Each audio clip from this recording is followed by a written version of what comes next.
जय हिंद छोटे भाई एवं छोटी दीदी। आज जो है हम लोग गुणनखंड के बारे में जानेंगे।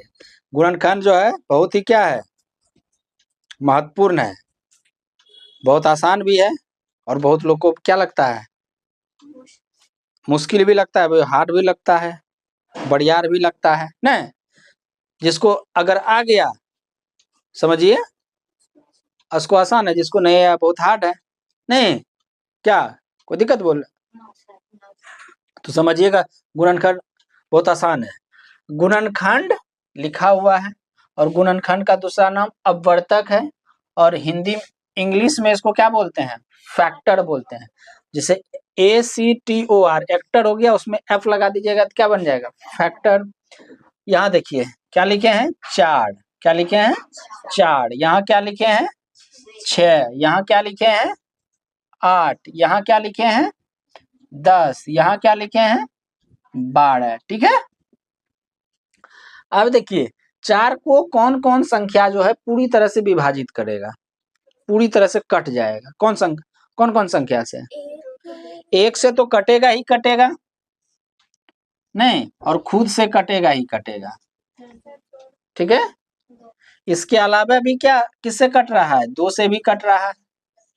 तो यहाँ पे 1 2 4 क्या हो गया, 4 का गुणनखंड हो गया। तो 4 का गुणनखंड कौन कौन हो गया,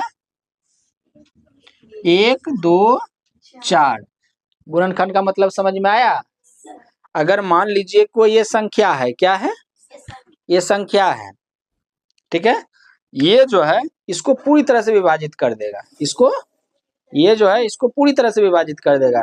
तो ये क्या होगा, ये जो है ये मार्कर का गुणनखंड हो जाएगा। ठीक है। ये जैसे मेरा बाल है, बाल को पूरी तरह से काट देगा ब्लेड, तो ब्लेड जो होगा ये बाल का क्या होगा, गुणनखंड होगा। अब आप लोग बताइए, आलू जो होता है, आलू घर का आलू होता है, तो आलू को कौन कौन काट सकता है, छुरी काट सकता है, और क्या काट सकता है, हैं? हंसू काट देगा, कचिया काट देगा, दांत काट देगा, काटेगा कि नहीं काटेगा। कोई धार वाला बर्तन जो रहता है उस पे भी ऐसे दीजिएगा तो कट जाएगा। तो आलू को जो जो पूरी तरह से काट देगा वो क्या हो जाएगा, आलू का गुणनखंड हो जाएगा। क्या हो जाएगा, आलू का गुणनखंड हो जाएगा। समझ में आया। तो अब आप लोग बताइए कि 6 का गुणनखंड कौन कौन होगा, 1 2 3 और 6। 4 से कटेगा, याद रखिएगा खुद से कटेगा ही और 1 से ही कटेगा। ठीक है। तो 1 2 3 6 क्या हो गया, 6 का गुणनखंड हो गया। अगर 8 का गुणनखंड क्या क्या होगा, 1 2 4 और 8। ये सभी क्या होगा, गुणनखंड होगा किसका, 8 का। तो 10 का गुणनखंड क्या क्या होगा, 1 2 5 और 10। नहीं, ये क्या हो गया, 10 का गुणनखंड हो गया।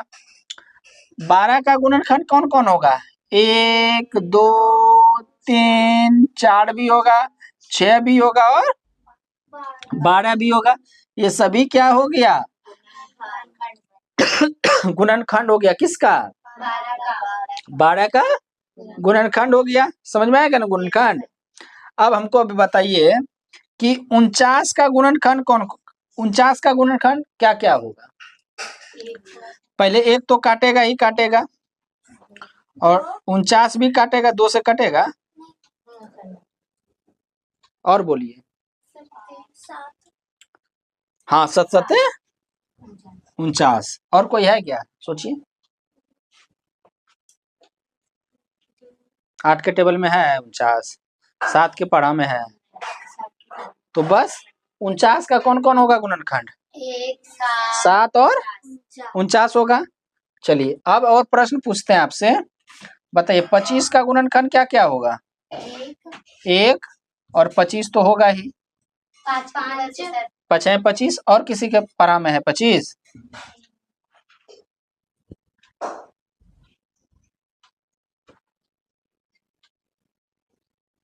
नहीं है। चलिए तो बताइए 15 का गुणनखंड क्या क्या होगा? 1, 3, 5 और 15 नहीं। चलिए 26 का बताइएगा। 1 होगा ही होगा, 26 होगा ही होगा और 1 13 हो गया। और बताइए 75 का, चलो 75 का गुणनखंड बताओ। 75 का 1 होगा और खुद 75 होगा और क्या होगा? 19 के टेबल में 75 आता है। 5 में 5 के पढ़ा में आएगा और ये 25 से भी कट जाएगा है। हाँ और 15 में भी आएगा और किसी में आएगा? नहीं आएगा। तो ये सभी क्या हो गया? 1, 5, 15, 25, 75। 75 का क्या हो गया? गुणनखंड हो गया। क्या हो गया? गुणनखंड हो गया। अब बताइए 30 का गुणनखंड क्या क्या होगा?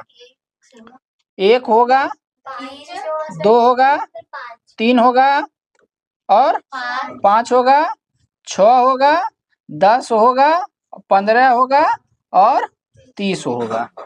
समझ में आया? गुणनखंड समझ में आ रहा है छोटी बहन? खाली हंसने से नहीं होगा, समझने से भी है। समझ में आ रहा है ना?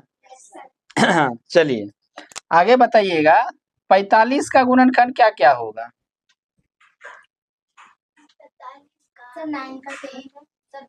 पहले तो ये देख लीजिए, 1 तो होगा ही होगा, 45 भी होगा। अब किससे? 5 के भी टेबल में है, 9 के भी टेबल में है और किसी के टेबल में है? नहीं है। 15 के पढ़ा में नहीं है तो हो गया। तो 45 का गुणनखंड क्या क्या हुआ? 1, 5, 9, 15 और 45। चलिए एक आखिरी सवाल, नहीं एक और देख लेते हैं। नहीं चलिए 35 का देख लीजिए। किसका देख लीजिए? 35 का। तो 35 का गुणनखंड क्या क्या क्या होगा? हाँ 1 तो होगा ही होगा, 1 होगा ही होगा। चलिए 5 भी ले लेते हैं, 7 और 35 भी होगा ही होगा। नहीं 1, 5, 7 और 35 आया गुणनखंड समझ में? अब हार्ड नहीं ना लग रहा है? अब हार्ड लग रहा है? अब कठिन लग रहा है? कितना आसान है। नहीं तो आलू वाला उदाहरण याद रखिएगा। आलू को जो जो काटेगा वो सभी आलू का क्या हो जाएगा? गुणनखंड हो जाएगा। अगर यहाँ पे कोई जैसे 10 है यानी 10 है, 10 को जो जो संख्या काटेगा तो 10 का वो क्या हो जाएगा? गुणनखंड हो जाएगा। यानी वो उसका क्या हो जाएगा? फैक्टर हो जाएगा। क्लियर? चलिए